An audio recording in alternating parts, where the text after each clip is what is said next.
welcome back. Today we're going to talk about how to pair your fonts like a pro. When you get started with typography and UI UX design, it is so easy to choose the random wrong fonts and not be able to create a clear, consistent design, and beginners make this mistake all the time. So this video is going to cover the simplest tips to getting your typography game on point, to getting the right fonts paired together. Let's go. Step 1, pick a star, then a sidekick. So the first thing you want to do as soon as you get started is pick a main star font. This is the font that's going to grab attention. It needs to be bold, it needs to be big, and it needs to be present in your face. This is going to stick with you for your headings that need the attention of the user. A couple of good starting points for star fonts are Playfair Display, DM Serif, or even Outfit. If you're just getting started and want a simple bold font that takes up space, stays as a consistent heading, this is the first star font that you're going to choose. Step 2, get a sidekick font. Now this sidekick font has to be easy to read for your body text, and it has to be continuous, and it has to stay for a really long time, so you kind of want to plan according to that. Some popular choices for sidekick fonts are Roboto, Inter, Open Sans, and these are just very simple sans serif clean fonts that are very readable, so you can kind of continue along with them for as long as you want. Lato is also a great example that comes to mind. And together, when you're going to take these two fonts, you're going to have your Playfair Display, which is the star font, and Inter, which is the sidekick, and you're ultimately going to end up with something that automatically works well regardless of the exact theme or exact location or exact type of font that you're trying to make it work with. Go for contrast, not conflict. Fonts should be different enough to notice, but similar enough to feel related. Sometimes beginners will spend hours to choose two very different fonts that work really well as solo fonts, but when you kind of pair them together, it just doesn't work. Something always looks off, even if they're readable, even if they're matching every criteria that you could put on the book, and everything will still feel off 100,000 times. So the thing you want to do is make sure your fonts are different enough that the user notices, but not so different that they look like they're fighting each other or taking attention away from each other.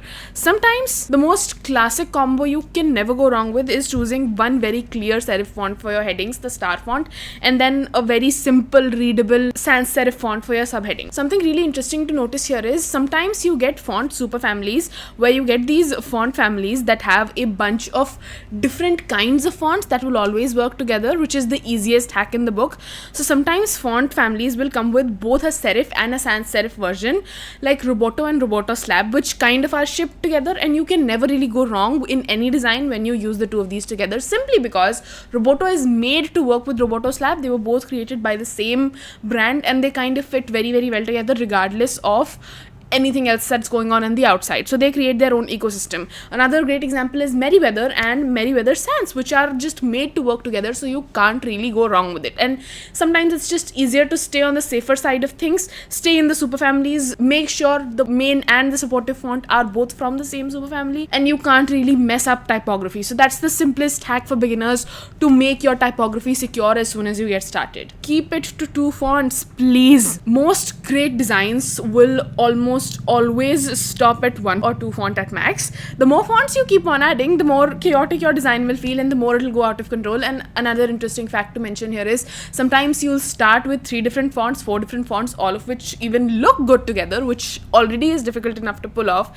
And then by the end of the site, it becomes this whole montage of this font number 1 was in the heading, font number 2 was in the links, font number 3 was in the buttons, and font number 4 was in some body text. And now you're kind of working with the weird challenge of making sure every font is at least present somewhere. Sometimes consistency will be gone, where your first couple of buttons were in the serif display and the last couple of buttons are just sans serif. At some point you might encounter a section where you don't have buttons anymore, and you still want to make sure there is consistency in your brand. At the end of the day, whenever you try to go for more than 2 fonts, especially in the beginning, things are just going to be extremely hard to make consistent, and it's just going to be really difficult for you to keep consistency going, keep both of the fonts working well together, and it's just going to become one weird headache for you to deal with. So try to keep it to 2 fonts in the beginning especially. Both of the fonts you choose should feel like they belong to the same story the design is telling. Another interesting point to mention here is the tone of fonts is almost always important. You can't be tone deaf with the fonts that you're using.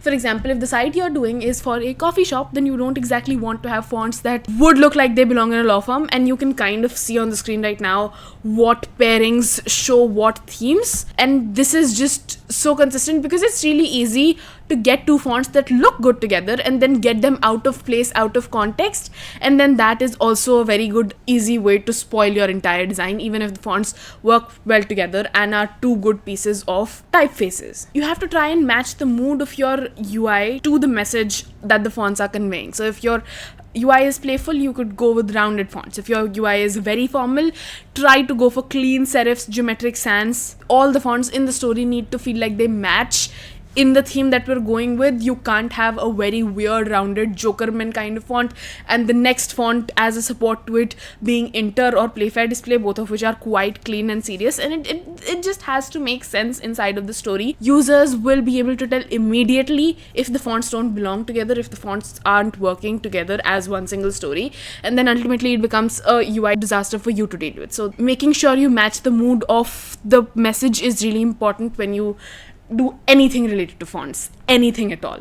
Finally, the last tip I have for today is test your fonts in real text and not just ABCs. Fonts can actually look amazing in a sample quote and then completely fall apart as you're trying to fit them into an actual paragraph. And this has happened to me way too many times to make this mistake again, or let you make that mistake again for that matter. Because when you take two fonts, make them work together with ABCD, it gives you a lot of confidence. But sometimes you'll take the two fonts into actual text, into actual copy that the site is using, and then you'll hate it completely. And that is something you don't want to commit to long term, because sometimes when we're choosing fonts, it's still very early in the project. Sometimes when we're deciding on the themes of things, we aren't very clear on what's going to happen, what the thing is going to look like at the end of it all, and that's just a really bad precedent. Because if the only thing you're building this font system, design system off of is a simple lorem ipsum line, then you're really easily going to mess it up when actual content comes in. Even if you don't have the actual final copy of a site yet, it's almost always better to either use an AI tool like ChatGPT or Google Gemini to generate some sort of fake-ish copy data which is contextually related to the project that you're working with, because the actual feel of words on a screen with the font that you're choosing is almost always different and always more powerful. So dropping your fonts of choice into your real UI after testing with real text is almost always better than coming out the door and saying these two fonts look really well together with lorem ipsum text, so they must be working well together wherever you put them.